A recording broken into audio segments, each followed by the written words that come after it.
Continuing our theme of living, day wonder, and finances, I want to say this is such a wonderful topic, and we are all spiritual beings having a human experience in the world today. And the way we're set up is to have money as a representation of good that flows to us, through us, and then out to do good in the world. So our founder, Ernest Holmes, said in Creative Mind and Success, we become attracted to something that is greater than our previous experience by first embodying the atmosphere of our desire. We become attracted to something that's greater than our previous experience by first embodying an atmosphere of our desire. We get to think about that as we go through our talk today.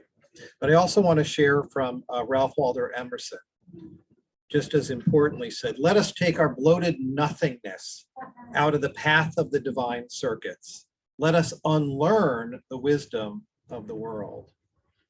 Our bloated nothingness that's blocking our circuits. We come to this world as little beings, nothing but pure divine spirit. And then we start working through interactions with the rest of the world. But what we know is we live in a universe of infinite abundance in every form of wealth, of love, of financial freedom, of creativity, and more. And yet many are starving. The infinite flowing reservoir is always available to us, but sometimes we only let it trickle through. Our consciousness is filled with rules, with beliefs of lack and limitation, and self-loathing and devaluing. And I don't claim that as I speak it, but just acknowledge that we have these little things that restrict us as our life unfolds. These rules and beliefs can choke the infinite good down to a mere trickle. And our work is to get our foot off the hose and let the natural abundance of the universe flow in our lives. Last week, some of you were here and we looked at my son Ben's pictures of the Andromeda galaxy that he took out in Western Oklahoma a few weeks ago, and of the Milky Way, and considered the enormity of this infinite presence of the universe in which we live. And we encouraged each of us this past week to consider, where do we see the extravagance of the universe in our day-to-day lives? And I hope some of you had a chance to think about that. I can see it right here, right now, in the brilliant colors and smiles and heartbeats and creativity that's happening in the room. We think about some things about how we look at money. Do we get rid of money as soon as it comes in? Or do we cling and hoard out of fear that it might go away? I do that sometimes. What are we telling the universe about how to show up for us when we accept the good and hold on to it so tightly? The universe is saying yes. The restriction is never in the universal flow. It's within us. It's seeking. It's moving. Many people talk about the law of attraction, but attraction means we believe that our good is out there, that something has to come to me, that we need to attract it to the here.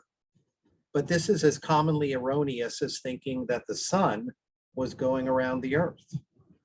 While it seems that way from an earth-centric perspective, it isn't really true.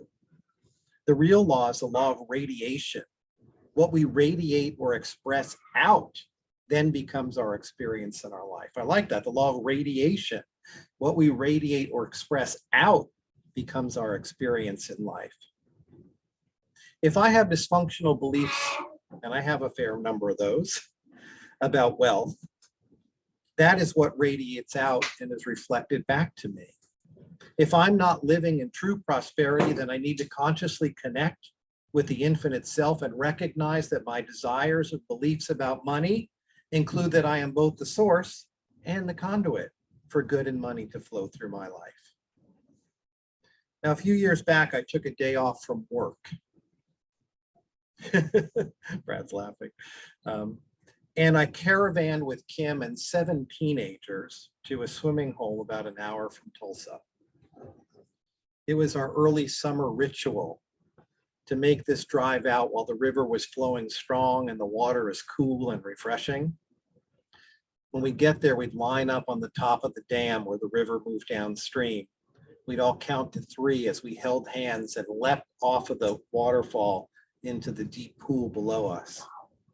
It was always fun, and for me, always a little scary, that first jump, full of wheeze and excitement. Then that feeling of my feet touching the deep bottom, pausing for a few moments to hear the water, and then pushing up to burst out of the water, excitedly ready to do it again, for what moments before I was hesitant. It was playful, it is playful and delightful. So this time we walked down along the riverbed and I noticed a lot of different ways that the water was flowing. The river above the dam seemed to be not moving at all, but it was. Some parts of the dam had divots that allowed the water to pour over into the deep pool below, and other parts the dam completely blocked the water flow. There also were some other slow-moving trickles and pools of water along the sides of the dam. That water moved from one catchment area to another so slowly, but still providing and pooling water for other creatures. Other of those pools eventually became cut off from the flow entirely and became stagnant or smelly or disappeared. What struck me was that the water was coming. It was seeking its way and a place to flow downstream. And like the rocks and the banks and the cliffs and the shallow stagnant pools and the dam, we are a conduit for good, money, resources, love, you name it, to flow through us. It's coming from upstream. How do we feel about that source that's coming our way? And where are we directing it as that conduit? I talked a little last week about how in January of 2019, I took a close and real look at my personal finances and the finances of my family. This week, my wife, Kim, and I talked, argued about the cart and the horse, which came first. I talked about finding this wonderful tool that I use to help budget my life and get my finances in order. It's called YNAB, or You Need a Budget, YNAB. And Kim talked about how it's all consciousness. That's it. So as she talked about how it's all consciousness, and I talked about you got to do something about it, we both dug in our heels. I talked about how using the tool saved our finances and brought about a sense of financial freedom. She loved that. But I also knew that the shift in consciousness and the release of my shame about money was and is the real catalyst. In fact, finding the tool of YNAB had its root absolutely in the shift of consciousness that came first, just like Ernest Holmes said in that first quote.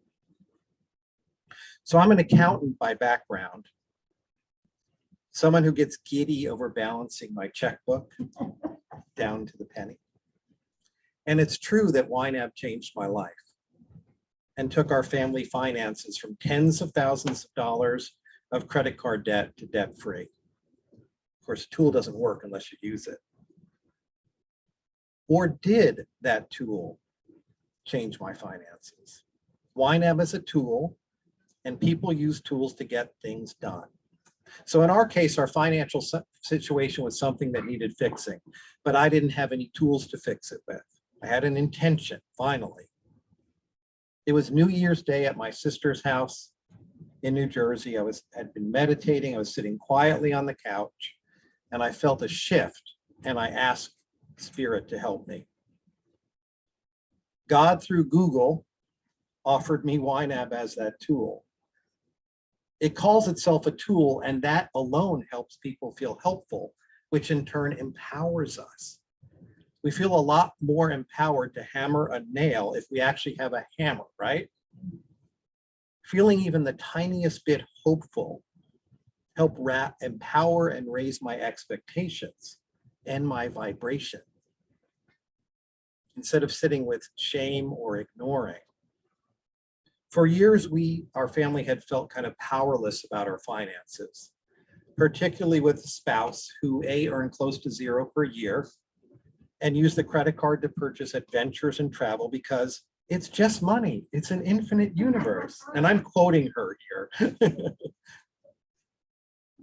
Whereas we only have this moment to live our lives and make memories with our kids. And I shared that also a little bit last week. Like, I don't have regrets. Like, there were beautiful, amazing experiences that happened when perhaps the financial resources weren't there, except through the source of credit card debt. So the debt rose, though, and so did my shame over the debt and my poor money management. So You Need a Budget is all about focusing on money down to the penny. Every cent that flows to me is given a job. So we coped during this time by moving from just letting it flow to now setting an intention of being really intentional about the resources and where we were putting them. For me, there was power in saying, this dollar flowed through me and I want it to go here. I want it to go here. And it slowly but surely became really empowering. So Kim, who is coming from a background of what you focus on, you get more of, we thought we were being productive back then by ignoring it, right? Don't focus on this, we're just going to get more of it.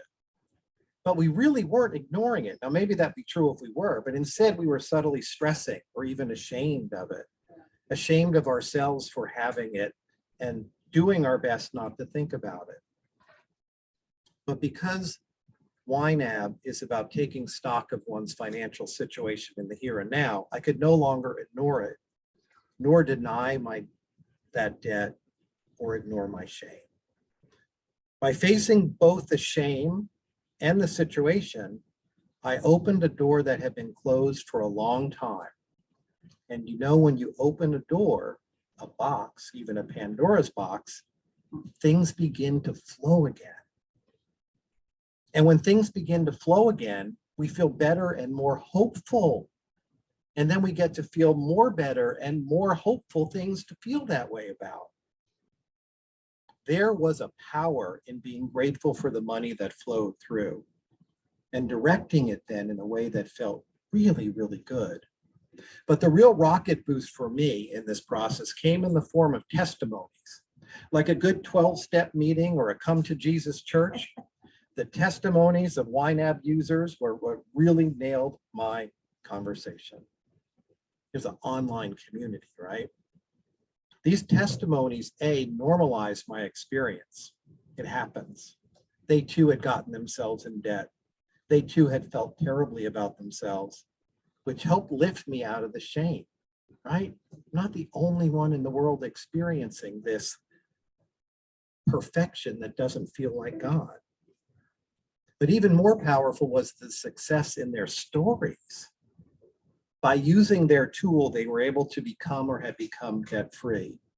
Belief opens us up to the flow, more of the flow of good than anything else. So my belief in this new tool ensured that it would work for us. Belief and intention and energy and vibration help release the shame and bring about a change. And of course, when things work, we focus on and appreciate what's working and get more in our life that works. By being shifted out of a shame spiral and into a happy spiral, that energetic shift continued into other areas of my life, of our lives, of my family's life, including then allowing me to make the career shift that was possible. And 2 years later, let me come here to be the minister. I wasn't ready.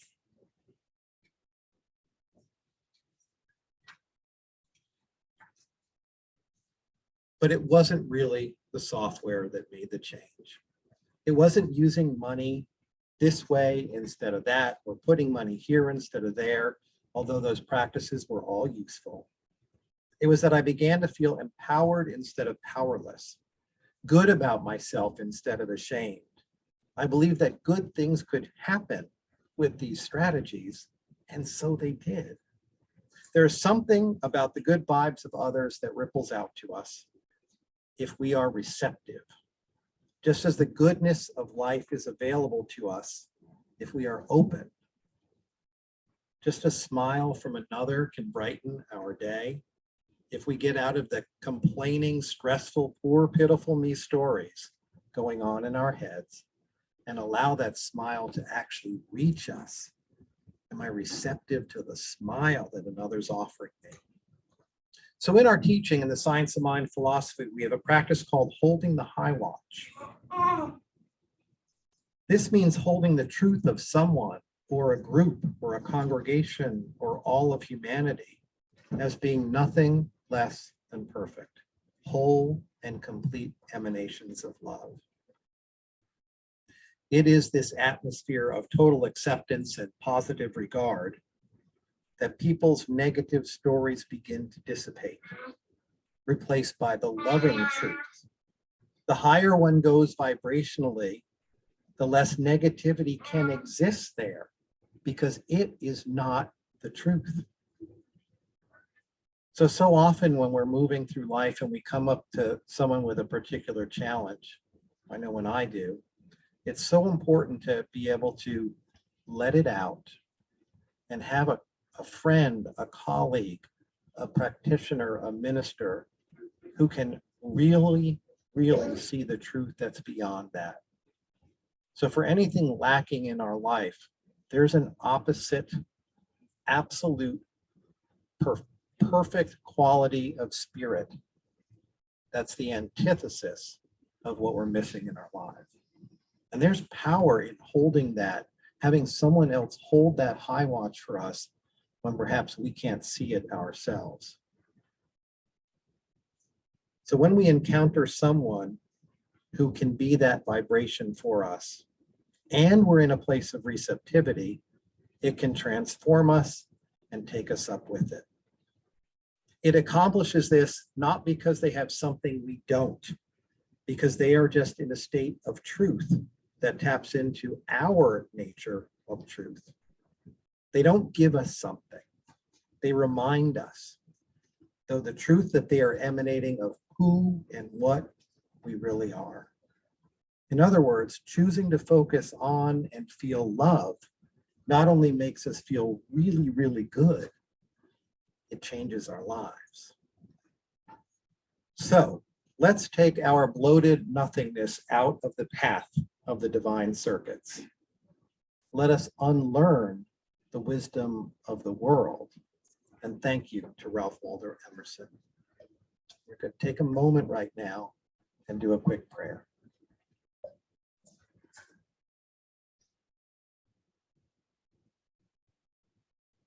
There is but one power, one love, one life, and that is the allness of spirit. The Alpha and the Omega, the center and the circumference, the allness of this divine energy of which I am a part. So I speak this word of truth from this place in me that knows that I too am the allness, the depth, the breadth, the wholeness, the oneness, the magnificence of spirit. And speaking this word for everyone here today and beyond, I allow this energy to simply set, knowing that there is a flow. There is a creative power that's always moving and having its way in the world. And so I pray knowing that each of us here today remain open to the wisdom of love. Accept those gentle nudges from spirit that come through intuition or a gut feel, or a moment of journaling where a thought comes through. To know that it takes us in this day to a place that matches our energy. So may we connect with those loving lights as we go about our day. May we feel the energy and share it, amplify it, knowing that as we move to a higher vibrational level, those resources come to us and through us and allow us to do the good on this earth that we came to do. And so I give thanks for all of this love. I give thanks for the perfection and grace in the world. And I know that there is a sunlight that shines through us into those places of darkness, knowing that with that light comes healing. With this place of gratitude for this spiritual community, for this teaching, and for the loving beings that are here today, I let this prayer go into the fertile soil of life, letting it go completely. And so it is. Amen.